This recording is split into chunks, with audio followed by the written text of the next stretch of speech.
Assalamualaikum warahmatullahi wabarakatuh. Kembali lagi kawan di Legenda Catur Dunia. Insya Allah 2 minggu mendatang ini kawan, rencana dari admin untuk pagi kita akan mengulas turnamen Norway Chess, melanjutkan sisa-sisa babak yang ada kawan. Kemudian untuk sore harinya admin akan ulas turnamen Asian Continental Chess Championship 2023. Kenapa kita ulas turnamen Asian Continental ini? Ada pemain-pemain Indonesia yang berlaga di event ini, di mana turnamen ini merupakan turnamen kualifikasi untuk memperebutkan tiket ke Piala Dunia Catur 2023. Rencananya dimainkan di kota Baku, Azerbaijan. Sudah memainkan babak pertama Asian Continental Chess Championship setelah sehari sebelumnya diawali turnamen Blitz kawan. Kemarin sempat kita lihat permainannya Megaranto. Kita akan lihat lagi permainan Megaranto bersama Irene di babak pertama. Kemarin saya sempat menyebutkan tidak ada pecatur wanita. Setelah saya cek kembali, kemarin saya salah lihat. Saya hanya cek untuk permainan Blitz. Memang Irene tidak turun dalam permainan Blitz kawan. Baru turun dalam permainan klasik atau standar mulai kemarin sore atau kemarin malam. Di mana di babak pertama, 2 pecatur pria kita menang kawan di babak pertama. Di mana Megaranto melawan pecatur tuan rumah menang. Dan Aditya Bagus Arfan kawan menang atas pecatur Taipei. Sedangkan untuk Irene Karisma Sukandar di babak pertama cukup disayangkan harus kalah dari pemain non-master, pemain non-gelar, pemain tuan rumah kawan. Yang elo standarnya berbeda cukup signifikan kawan, sekitar selisih 300 poinan. Irene tidak mampu memanfaatkan keunggulan atau pengalaman-pengalamannya. Langsung saja kita lihat permainan Irene, terus nanti kita lanjut permainan Megaranto kawan. Jadi videonya agak sedikit panjang mungkin. Langsung saja kita ke langkah pertama dari Irene, pion E4. Dan lawannya membalas dengan permainan Sisilia, pion C5. Kuda F3, pion E6, Sisilia Prancis yang biasa berubah ke permainan Taimanov ataupun Sisiliakan. Pion D4, baku hantam, kemudian ada pion A6 kawan, Sisiliakan yang dimainkan. Kalau Taimanov, kuda C6 kawan, nanti disusul menteri yang biasanya juga keluar ke petak C7. Biasa dibalas dengan kuda C3 seperti biasa, ataupun kuda langsung bergerak ke petak B5. Ada yang memainkan variasi nomor 2 kawan, tapi yang paling populer tentu pengembangan perwira, yaitu kuda ke C3.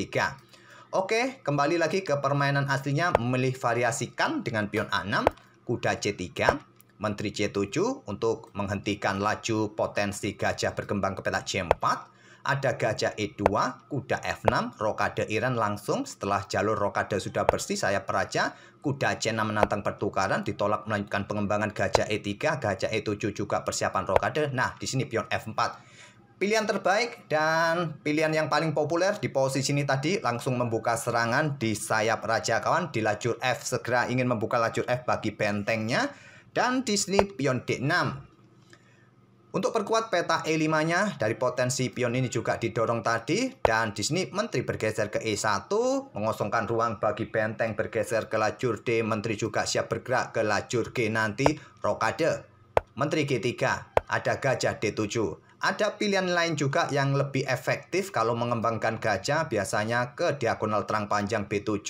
Terlebih dahulu pertukaran kuda bisa dilanjutkan oleh hitam kawan. Setelah diambil balik, ada pion B5. Dan gajah ini akan menempati diagonal terang panjang di petak B7. Dan dengan pion B5 ini tentu mendapatkan ruang di sisi menteri langsung. Kembali lagi ke langkah aslinya, memilih gajah ke D7 terlebih dahulu. Dan di sini raja bergeser ke H1 atau benteng A ini kawan digeser ke lajur E. Beberapa pilihan terdahulu, Irene memilih dengan langkah pion A4 menghentikan pion B5. Masih banyak game yang memainkan seperti ini. Di sini terjadi pertukaran kuda pukul kuda D4 untuk kosongkan petak C6 bagi gajahnya. Setelah diambil balik, ada gajah C6. Coba pressure pion E4 ini kawan, tapi masih cukup kuat dengan keberadaan kuda C3. Tapi perlu diingat, hitam juga punya kuda yang ada di peta F6. Dilepas oleh Irene kawan, pion A5. Pilihan paling populer untuk mendapatkan ruang, dukungan bagi gajah serang menteri. Hentikan juga pion B ini kawan. Dan pion G6 dimainkan oleh hitam, antisipasi ancaman skakmat.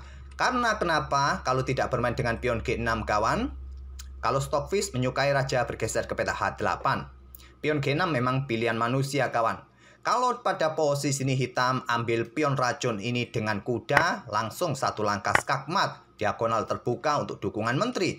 Kalaupun diambil dengan gajah terlebih dahulu disikat oleh kuda kawan, kuda tidak akan berani ambil balik. Tentu skak mat masih ada. Oleh karena itulah pion G6 dimainkan.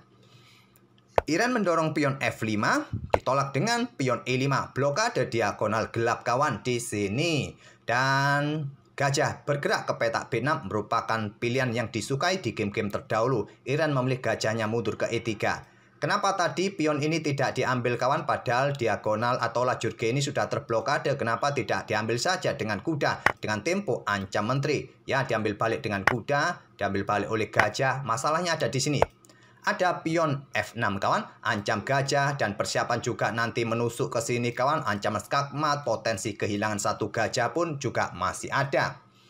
Oleh karena itulah tadi tidak diterima oleh hitam kawan, memilih mendorong pion E5-nya untuk blokade diagonal ini, tidak memberikan kesempatan pion E-nya didorong maju, menjadikan pion ini menggantung, mendapatkan dua tekanan dari dua perwira sekaligus, dan gajah bergerak ke B6 merupakan pilihan di game-game terdahulu. Iren memilih langkah baru, gajah mundur ke E3, tujuan jelas menuju petak H6.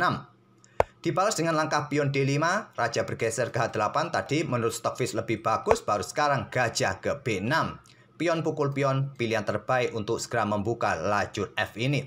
Menteri bergeser ke D6, dan sekarang pion pukul pion D5, diambil balik oleh kuda. Ada benteng AD1 mengepin kuda, respon hitam juga cukup bagus dengan kuda pukul kuda terlebih dahulu. Menantang pertukaran menteri kawan, tidak diambil oleh Iren, memilih ambil balik kuda dengan menteri. Kalau langsung ambil menteri hitam dengan benteng, maka kuda punya kesempatan lari kawan. Untuk skak garbuan juga mendapatkan banyak perwira, putih akan kalah.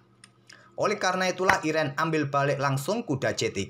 Ada menteri bergeser ke petak F6 menghindari serangan benteng. Coba di sini backup pionnya untuk ambil pion ini, dan di sini pion pukul pion merupakan pilihan terbaik untuk membuka discover pada menteri, memaksa menteri akan ambil pion G6 dan struktur pion hitam depan raja mulai terbuka. Tapi Iren memilih angkat benteng terlebih dahulu ke F2, dimanfaatkan hitam dengan pion G pukul pion F5. Ada gajah C7, serang pion di sini.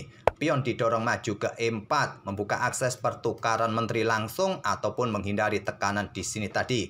Kalau Stockfish tadi menyarankan menteri ini bergeser ke petak G6 kawan, melepaskan pion yang ada di petak E5 ini.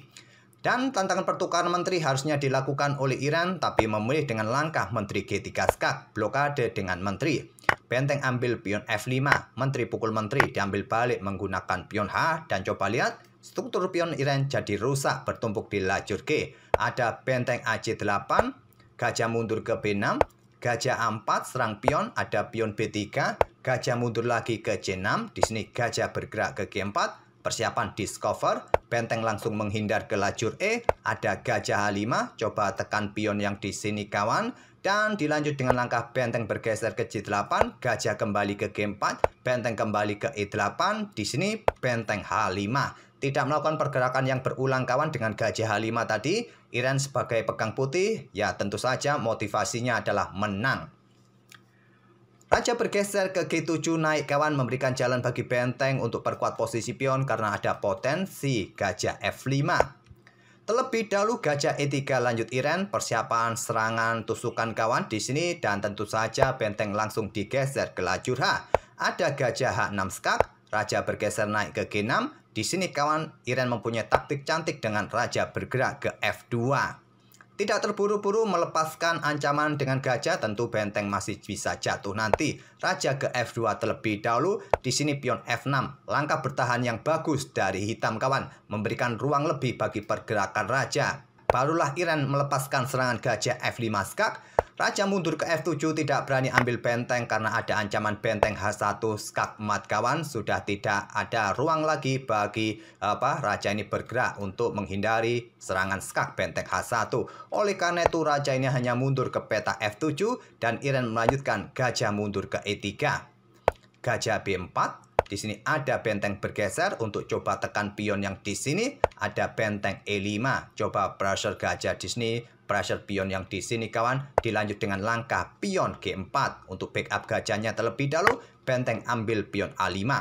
ada gajah gede 4. Coba pressure pion yang di sini. Apakah pergerakannya nanti tidak incar petak H7 lagi? Coba mendapatkan pion yang di sini kawan.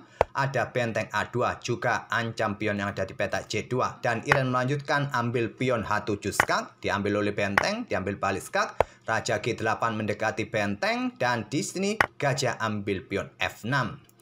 Sementara unggul 1 pion, tapi pion ini juga jatuh di langkah berikutnya kawan. Benteng ambil pion C2 skak. Raja naik ke G3, ada gajah E1 skak.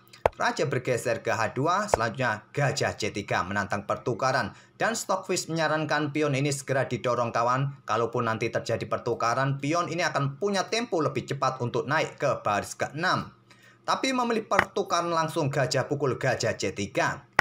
Diambil balik oleh benteng dan pion ini juga rentan jatuh di langkah berikutnya. Ada benteng C7 sama-sama memberikan ancaman bagi pion masing-masing.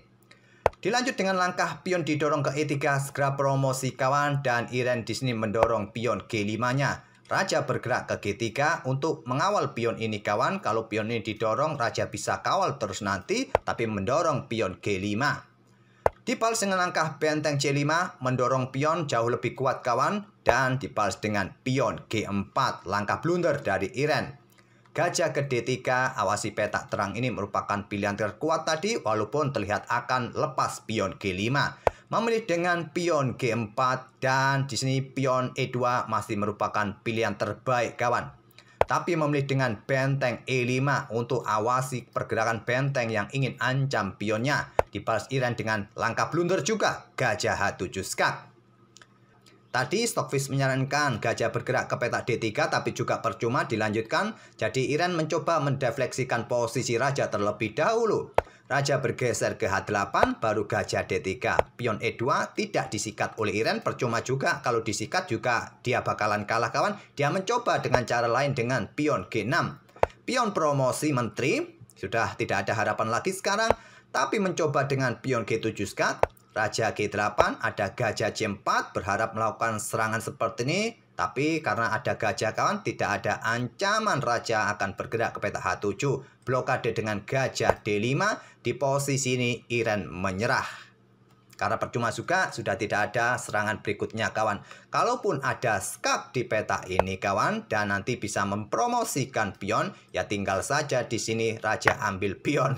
Karena tidak ada yang membackup pionnya kawan. Tidak bergeser ke petak H7 masih bisa juga dipromosikan, ya disikat saja dengan gajah, sudah tidak mempunyai menteri lagi, dan seterusnya tetap hitam akan menang dengan kualitas permainan seperti ini. Kalaupun berlanjut gajah pukul gajah skak, ya terserah kalian melangkah kemana, melangkah ke samping hilang bisa saja.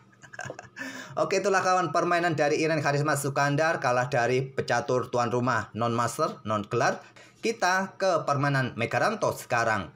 Megaranto pegang putih menghadapi pecatur tuan rumah juga, pemain non-master juga dengan elo standarnya 2066 kawan. Megaranto mengawali dengan pion D4, kuda F6, kuda F3, dan di sini pion B6, Bushido Queen's Indian Defense.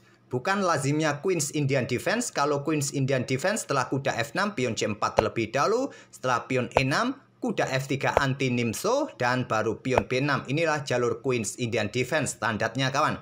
Beda dengan permainan mereka setelah kuda F6 tadi, tidak dengan pion C4 kawan, tapi dengan kuda F3 terlebih dahulu. Baru pion B6, Bushido Queen's Indian Defense, gajah langsung dikeluarkan ke G5 sebelum memainkan pion E3-nya agar tidak terkurung dengan rantai pionnya nanti. Ada pion E6, pion E3, gajah B7, dan di sini kuda BD2, gajah E7, persiapan rokade. Megaranto juga menyiapkan rokade dengan gajah D3. Petak yang cukup penting, yang cukup strategis bagi gajah terang dalam permainan putih kawan, dalam pembukaan pion D4 dan dibalas dengan pion D5. Nah, ini terbilang cukup aneh dari hitam kawan. Sudah menyiapkan gajah terang Viacentonya di diagonal ini, malah blokade dengan pionnya sendiri. Jelas tujuannya untuk mendapatkan kontrol petak-petak terang ini kawan, atau untuk dukungan kudanya nanti ke petak E4 ini. Tadi Stockfish lebih menyarankan dengan pion H6 terlebih dahulu seperti ini kawan. Mungkin yang tidak disukai setelah baku hantam di petak F6, ada pion E4 yang bisa dilanjutkan oleh putih. Kalian bisa counter attack dengan pion J5 di sini. Tapi tadi langsung memilih dengan langkah pion D5, Dan Megaranto melanjutkan kuda E5, kosongkan ruang bagi salah satu kudanya nanti atau memberikan ruang bagi menteri kalau mau keluar ke sisi raja nanti langsung. Ada pion H6 sekarang, gajah dipertahankan mundur ke F4, pion A6, menteri F3, pengembangan kuda B ke D7 untuk menantang pertukaran kuda, ditolak Megaranto memilih langkah provokasi, menteri G3. Memprovokasi hitam memainkan pion G5 untuk menjebak posisi gajah. Sepertinya langkah ini langkah blunder tapi sudah dipersiapkan oleh Megaranto. Dan hitam pun terprovokasi. Langkah terbaik adalah kuda ini mencoba garbu menteri garbu gajah lindungi pion G7-nya kawan. Nanti sikat gajah yang ada di peta F4 ini. Tapi memilih dengan langkah pion G5 dan tentu saja ini keuntungan bagi Megaranto melanjutkan pertukaran kuda pukul kuda D7 terlebih dahulu. Diambil langsung dengan raja untuk backup peta C7-nya dari ancaman putih ini kawan. Kenapa tidak ambil gajah terlebih dahulu dengan tempo ancam menteri juga? Karena kuda ini juga punya tempo untuk sikat kuda F6 skak. Setelah diambil balik, putih mendapatkan satu pion. Walaupun kompensasi yang didapat oleh hitam lajur G semi terbuka, tapi lihat putih masih punya kesempatan langsung rokade panjang. Itulah pilihan berikutnya, raja aman di sisi menteri nantinya. Kembali lagi ke langkah aslinya kawan. Jadi di sini setelah baku hantam kuda pukul kuda D7, diambil langsung dengan raja, lindungi petak C7, gajah ke E5, serang kuda, mengepin kuda. Di sini benteng F8 merupakan pilihan stockfish yang terkuat, tapi memilih dengan gajah C6 kawan, dan dimanfaatkan Megaranto rokade terlebih dahulu. Raja bergeser ke C8, persiapan sembunyi di peta B7 nanti. Megaranto langsung memulai serangan di sisi menteri, pion C4 dimainkan. Raja B7, pion C pukul pion D5, setelah diambil balik oleh pion E, ada benteng AC1 kawan, jelas menepati lajur semi terbuka. Ada gajah D6 menantang pertukaran, ditolak dengan pion F4. Langkah ini terbilang cukup riskan kawan, tapi merupakan pilihan terkuat. Riskannya gimana? Riskannya akan terbuka lajur G kawan. Tapi itulah taktik dari Megaranto. Tapi hitam tidak melanjutkan untuk membuka lajur G, memilih dengan langkah benteng H bergeser ke E8. Kalau membuka lajur G di sini kawan, ya simple, akan diambil balik oleh menteri. Coba lihat, kuda ini akan mendapatkan banyak tekanan kawan. Mungkin terjadi pertukaran di sini, diambil balik menggunakan pion tapi lebih kuat dengan menteri kawan. Dan dua benteng ini juga akan menempati lajur-lajur yang semi terbuka. Putih dalam posisi yang lebih baik sekarang. Kembali lagi ke langkah aslinya, jadi memilih dengan benteng HE8. Dibalas Megaranto dengan pertukaran gajah langsung, diambil balik oleh menteri, kemudian pion F pukul pion G5, terjadi pertukaran menteri walaupun terlihat pion double di lajur G punya Megaranto. Di sini ada discover pada kuda. Kuda lompat ke G4, incar pion E3, dilepas Megaranto, memilih benteng ambil pion F7 bersama benteng yang lain, pressure di lajur C dan baris ke-7 ini. Kalau sudah ada benteng menusuk ke baris ke-7 ini juga sudah mulai berat tekanan diterima oleh lawan. Ada pion H pukul pion G5, pion E4 ditawarkan Megaranto, diterima pion D pukul pion E4, diambil balik dengan gajah menantang pertukaran agar lajur C ini semakin terbuka kawan. Dan diterima di sini benteng F yang bergerak ambil pion C7 skak dan dilanjut dengan raja mundur ke B8, baru kuda ambil balik gajah E4. Benteng hitam tidak akan berani ambil balik kuda karena potensi skak mat di langkah berikutnya kawan. Benteng meluncur, skak mat. Oleh karena itulah di sini tadi pengorbanan sementara dilakukan oleh Megaranto dan sekarang saatnya untuk ambil balik. Ada benteng A7 menantang pertukaran, diterima Megaranto, diambil balik oleh raja. Ada kuda F2, tadi langsung ambil pion ini bagus kawan, tapi memilih menantang pertukaran kuda, ditolak mundur ke F6. Kuda bergerak ke petak D3, lanjut Megaranto mencoba melakukan serangan kawan, mempertahankan baris ke-7 agar raja juga terdesak ke belakang, merupakan pilihan terkuat menurut stockfish. Tapi Megaranto lebih menyukai pergerakan kudanya ke D3, ada benteng E2, mencoba sudah mulai menusuk baris kedua.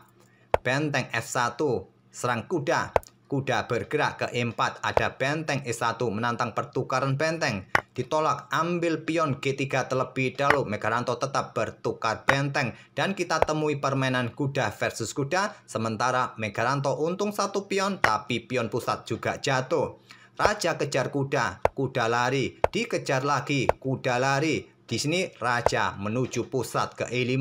Kalau sudah sentralisasi seperti ini kawan, artinya raja ini sudah siap untuk bergerak ke kanan, ke kiri, ke atas, ke bawah. Sudah sangat bagus posisi raja putih. Walaupun komposisi pion terlihat cukup seimbang, cukup simetris kawan, tapi sekali lagi posisi raja juga menentukan. Permainan berlanjut, kuda F1, raja dekati pion.